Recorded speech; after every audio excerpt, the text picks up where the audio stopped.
इंसान का कर्ज चुकाने वाले की।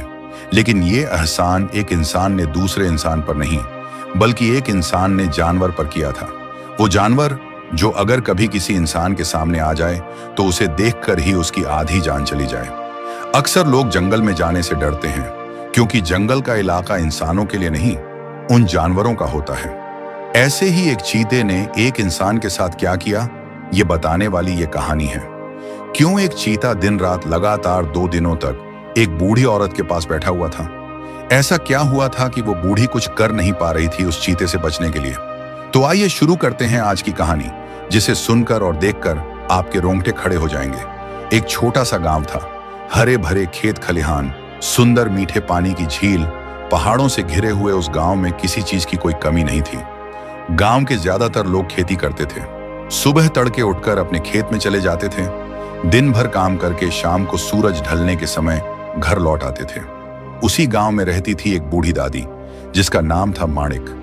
माणिक दादी लगभग 70 साल की हो गई थी। उसके सिर्फ चेहरे पर ही नहीं, हाथ और पैरों पर भी झुर्रियों ने अपने निशान बना लिए थे। उसकी त्वचा लटकने लगी थी। उसकी बूढ़ी आंखें अब ज्यादा दूर तक देख नहीं पाती थी।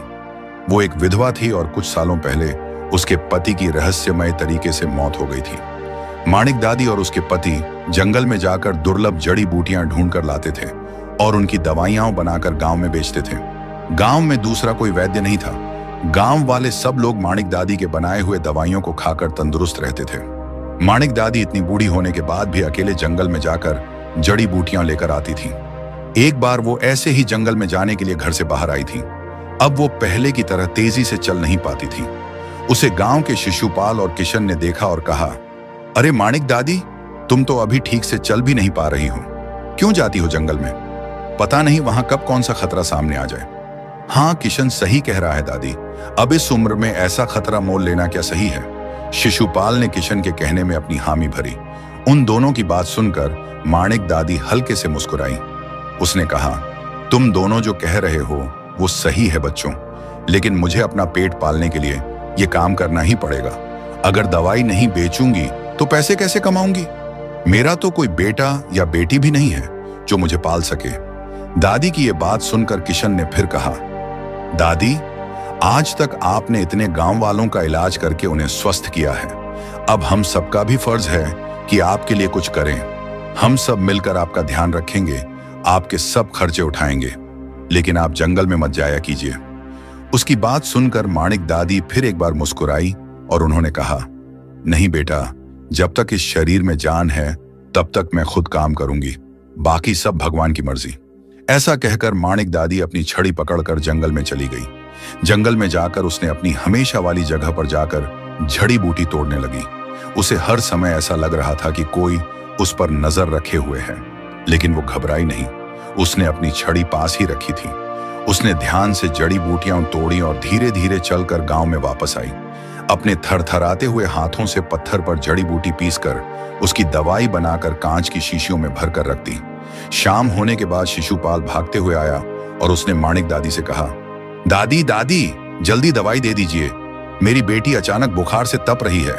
माणिक दादी ने शिशुपाल से पूछा, क्या तुम्हारी बेटी पानी में भीगी थी? शिशुपाल ने कहा, हाँ, आज वो नदी में तैरने गई थी, उसके बाद ही उसे बुखार चढ़ा है। माणिक दादी ने कहा और एक शीशी उठाकर शिशुपाल के हाथ में रखी। ये दवाई तुम्हारी बेटी को अभी पिला दो, सुबह तक उसे आराम आ जाएगा। शिशुपाल ने माणिक दादी को पैसे दिए और कहा, दादी, सुबह मैं तुम्हें जंगल में जाने से मना कर रहा था, लेकिन आज अगर तुम नहीं होती तो पता नहीं मेरी बेटी को समय पर दवाई कहां से मिलती। माणिक दादी ने कहा, कोई बात नहीं, अब जल्दी जाकर बेटी को दवाई पिला दो।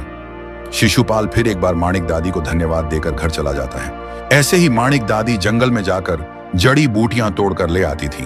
जब जब वो जंगल में जाती थी, उसे ऐसा लगता था कि कोई उसे छुपकर घूर रहा है, लेकिन इतने सालों की आदत की वजह से अब उसे डर नहीं लगता था। उसके पति जब जिंदा थे तब वो उनके साथ रोज जंगल में जाती थी, इसलिए वो जंगल के छप्पे छप्पे से वाकिफ थी। एक दिन गांव की ही एक औरत बिंदिया माणिक दादी के पास आई और उसने कहा, दादी, मेरी शादी को 6 साल हो गए हैं, लेकिन अभी तक मुझे बच्चा नहीं हो रहा है। तुम तो गांव के सब लोगों को दवाई देकर ठीक करती हो, तो मुझे भी कोई ऐसी दवाई दे दो जिससे मुझे बच्चा होने में आसानी हो जाए। नहीं तो मेरी सास मेरे पति की दूसरी शादी करवा देगी। ये सुनकर माणिक दादी ने कहा, चिंता मत करो बेटी, ऐसी एक जड़ी बूटी है जिससे तुम्हें बच्चा होने में आसानी होगी, लेकिन वो दवाई अभी मेरे पास नहीं है। मैं कल जंगल में जाकर वो जड़ी बूटी लेकर आती हूँ, फिर तुम्हें दवाई बनाकर दे दूंगी। बिंदिया ने झुककर माणिक दादी को प्रणाम किया और चली गई। अगले दिन माणिक दादी हमेशा की तरह जंगल में गई। बिंदिया के लिए वो खास दवाई खोजने के लिए जंगल के और अंदर चली गई थी। उसे वो जड़ी बूटी दिखाई दी और वो खुशी से उस जड़ी बूटी लेने जाने लगी, लेकिन तभी उसका पैर फिसल गया और वो एक गड्ढे में जाकर गिर गई। शाम हो चुकी थी और अंधेरा होने लगा था। आसपास ऐसा कोई नहीं था जो बूढ़ी माणिक दादी की मदद करे। कुछ देर तक वो वहीं उस गड्ढे में बैठी रही। उसके पैर में चोट आई थी और उसका पैर बहुत दर्द कर रहा था। वो जैसे तैसे गड्ढे से बाहर आने की कोशिश करने लगी थी। बहुत देर जूझने के बाद वो गड्ढे से बाहर आ गई, लेकिन अब माणिक दादी चल नहीं पा रही थी।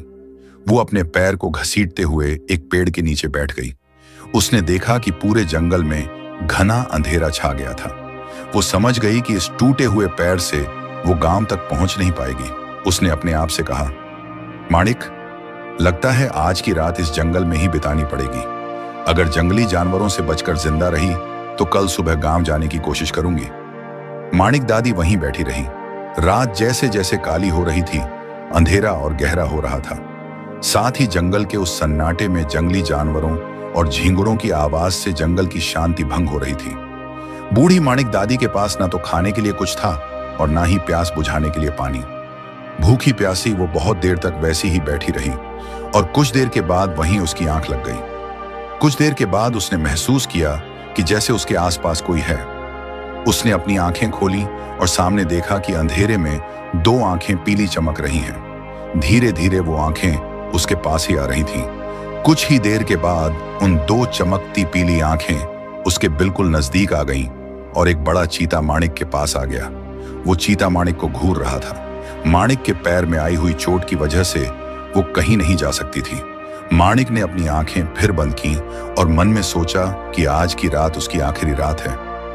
ये